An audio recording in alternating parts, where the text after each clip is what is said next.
Bagong mga hospital beds alang sa Cebu City Medical Center gituno na donasyon kini sa gobyerno sa nasod sa China. Anang report ni Nico Serino.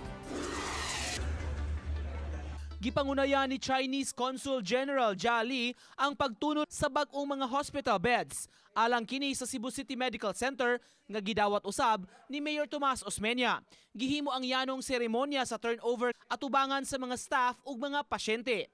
Una niini, ang konsul misusisab sa kondisyon sa mga pasyente nga na-admit sa CCMC.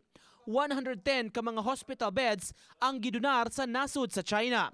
Gihimug-atan sa konsulado dinhi sa Sugbo ang maayong relasyon sa duha ka mga nasod ug ang paghatag nila sa CCMC tungod sab kay ang konsulado nahimutang dinhi sa dakbayan.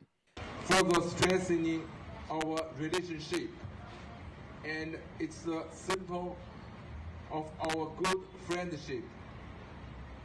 We have every reason to believe our friendly relations. Gikalipay pag-ayo sa CCMC ang donasyon. Gani may uban pang donasyon nga gi-request ang syudad nga posibleng pondohan usab sa China.